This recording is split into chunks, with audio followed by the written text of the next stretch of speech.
Through the years, many companies have made bad decisions about naming cars. Today we're looking at some of these. Today we bring to you 13 of the worst car names ever, Volume 1. Number 1, the Dodge or Plymouth Neon. Initially, Dodge and Plymouth share the same name, which is stupid. Is the term derived from the gas, lights, or an adjective to describe the bright color? Maybe all of it. It requires gas, they have neon lights inside, and many of them were not so pretty, hideous neon colors. They don't have neon lights. They feel like things glow like neon inside around the dashboard. I don't know. Oh, so you mean the hideous dashboards looked like neon lights? Yes, I feel like we're about to have a Meatloaf song. Number 2, Ford Aspire. It seems that Ford employees call this vehicle the X-Spire. It made a noise when it attempted to climb slopes and wasn't a great car. The car was so unimpressive that it was a prime candidate for easy jokes. The car aspired to being a real car with enough power and being pleasurable to drive. Those cars were quite a nightmare, to be honest with you. I sold a couple of them used when I was a salesman, but I tried to steer the people away from them because they were horrible cars. Number 3, the Subaru Brat. Bi-drive recreational all-terrain transporter is what the abbreviation BRAT stands for. It fits the purpose for which the two-door utility coupe was designed, but we can't help but think of what a brat is: a noisy, annoying, and frequently pampered somebody that you simply can't tolerate. Well, I mean, it does have a boxer engine, so it is a little bit noisy. True. Funny thing though, one of the people that I enjoy watching on YouTube, Doug DeMario, he said that the abbreviation would actually be BDRAT, and that doesn't mean anything, which I thought was kind of fun.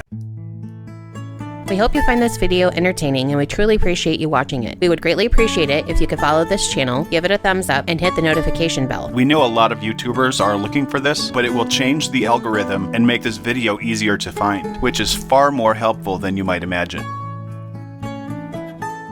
Number 4, the Studebaker Dictator. The vehicle was produced in the 1930s and the 1940s. During this period, Germany had a tyrant who was causing a lot of problems. Dictators are awful. We all know this. It was a nice car, but I don't know why they named it what they did. Clearly not thinking. Number 5, Ferrari LaFerrari. The moniker is translated as Ferrari, the Ferrari. The name is silly, but this automobile was incredible with a 6.3-liter V12 hybrid that had a 0 to 60 time of 2.4 seconds. Awesome car, enough said. I mean, you could just be like, this is Ferrari, my Ferrari, and just call it that. It's fine.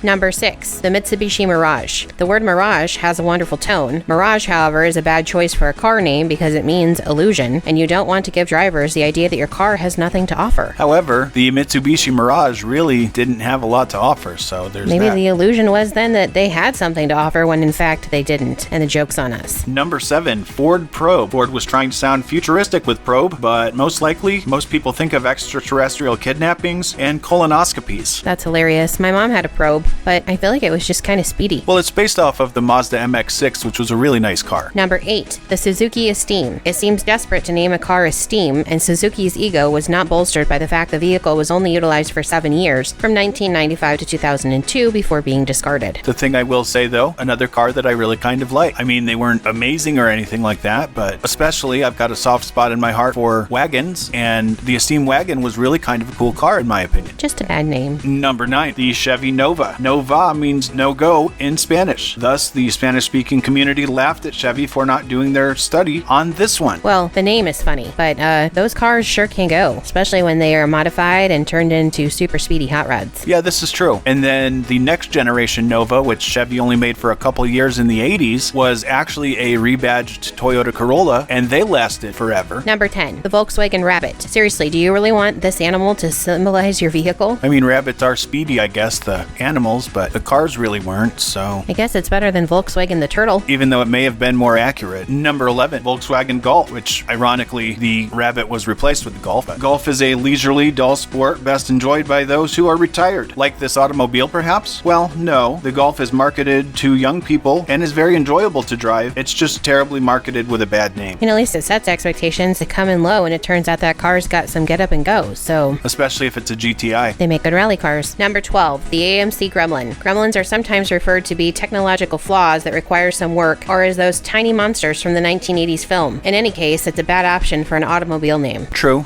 They also came in the same color range of kitchens from that age. Avocado green, anyone?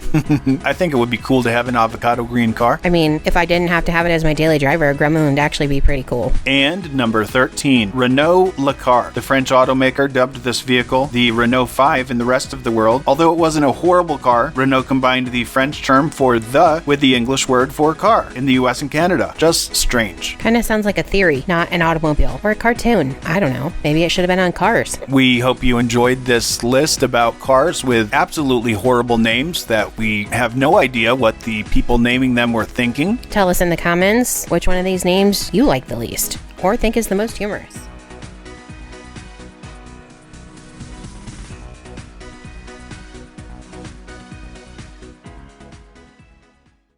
Thanks again for watching. If you have an idea for a new video, tell us in the comments. We'll mention you if we do it. We hope you have an awesome day. And please be kind to each other.